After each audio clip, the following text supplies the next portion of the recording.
दुनिया भर से सनातन धर्म की सारी खबरों से रहना चाहते हैं अपडेट, तो सब्सक्राइब करें द साइंटिफिक हिंदू को। क्या कभी आप यह सोच सकते हैं कि तुर्की जैसे देशों में एक समय सनातन धर्म प्रचलित था?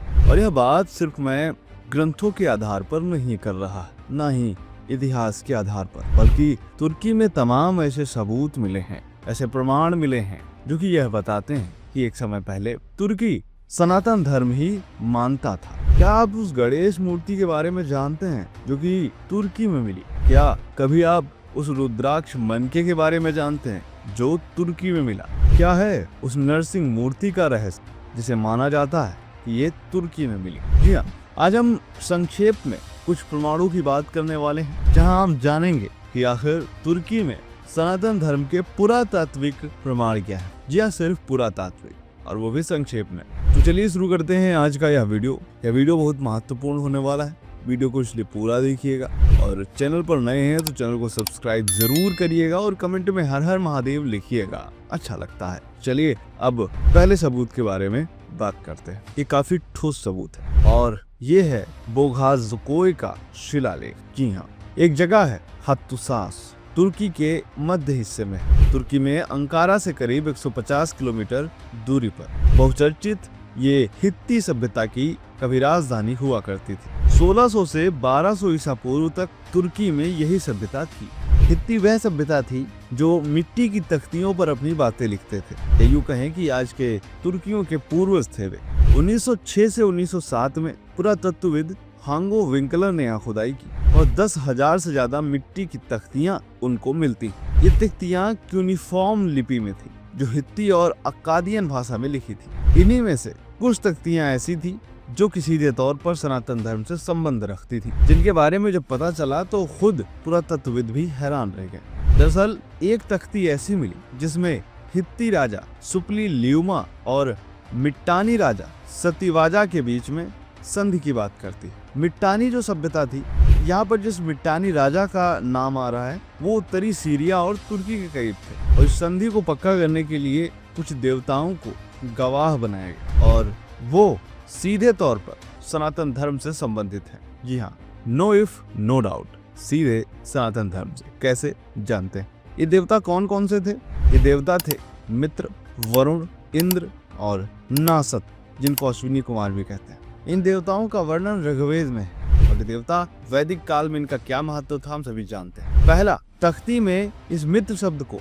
3 पार्ट में लिखा गया है, मी इत रा। लिखा एक ही साथ है बट उसका जो प्रोनाउंसिएशन है वो मी इत रा के रूप में है। हित्ती लोग इसे मिश्रा की तरह पढ़ते थे। दूसरा है, तख्ती में जो लिखा हुआ कुछ इस तरह लिखा है, यानी यू रू व ना। फिर इंद्र, इंद्र को भी इन द रा के रूप में लिखा गया।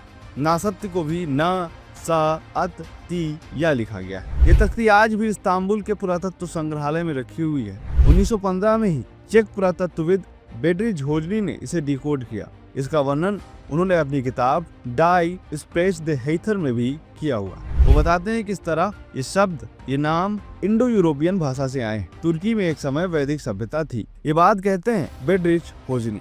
इस शिलालेख ये साबित करता है कि करीब आज से 3400 साल पहले तक तुर्की में हिंदू देवी देवताओं का नाम अच्छे से लिया जाता था। लेकिन तुर्की में सनातन धर्म कब खत्म हुआ, इसके बारे में कोई जानकारी नहीं मिलती। दूसरा सबूत, कई सोशल मीडिया पोस्ट पर एक दावा किया गया।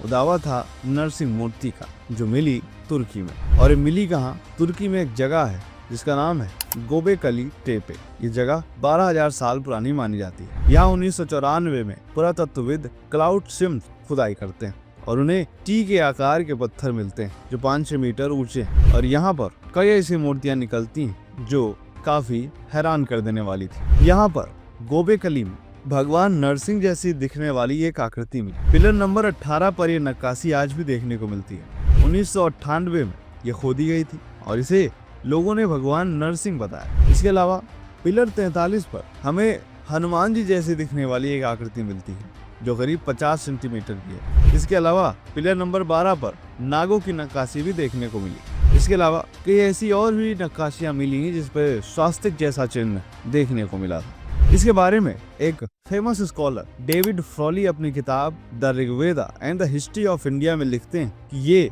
तुर्की में वैदिक संस्कृति का शुरुआती रूप था और यहाँ उस समय सनातन धर्म ही माना जाता था। ध्यान देने वाली बात यह है कि गोबेकली में अभी जो खुदाई है उसकी वो सिर्फ 20% हो पाई है। 2023 से यहाँ पर खुदाई नहीं हुई है। 50 से ज्यादा पिलर बाकी हैं। शायद और भी सबूत भविष्य में मिले।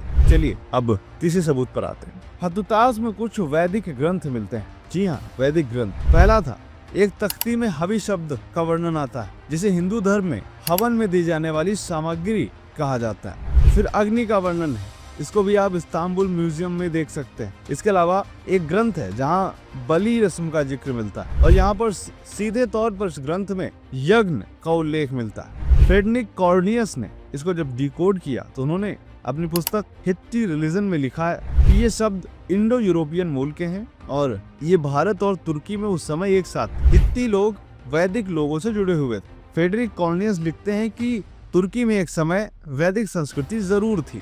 चलिए अब चौथे सबूत के बारे में बात करते हैं। तुर्की में संस्कृत किताब अमृत कुंड का अरबी अनुवाद हुआ, जिसे हौदुल मा अल हयात कहा गया और ये ओटोमन काल की बात है। जी हाँ, यानी 14वीं से 20वीं शताब्दी के बीच। ये किताबें भारत में 11वीं सदी में लिखी गई, जिसमें हिंदू योग, ध्यान, दर्शन की बातें।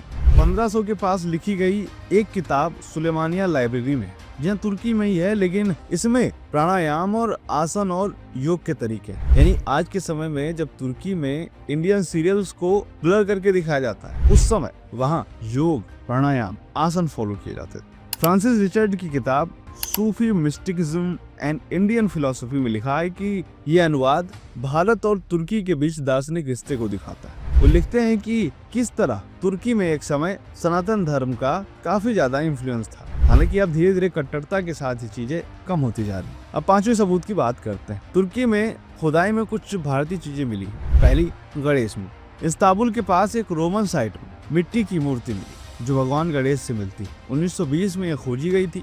10 सेंटीमीटर की है और ये आज भी टॉप कॉपी पैलेस म्यूजियम में है। जॉर्ज कोजिका की किताब Roman art in Asia minor में इसका जिक्र है। यह किताब 1965 में लिखी गई। दूसरा है सूर्य सिक्का। हथुताश में एक कांस्य का सिक्का मिलता है जिस पर सूरज की नक्काशी है और ये 2 सेंटीमीटर का है। अंकारा म्यूजियम में रखा हुआ है। इसके अलावा यहाँ पर हित्ती साइट पर रुद्राक्ष के मनके मिलते हैं जो कि 1400 ईसा पूर्व के बताए जाते हैं। इनको 1935 में खोजा गया था और आज भी यहाँ पर म्यूजियम में रखे हुए। तो दोस्तों ये था आज का वीडियो। उम्मीद करते हैं वीडियो आपको पसंद आया होगा। कैसा लगा कमेंट करके बताइएगा। मिलते हैं आपसे अगले वीडियो में, तब तक के लिए जय हिंद, जय भारत, वंदे मातरम।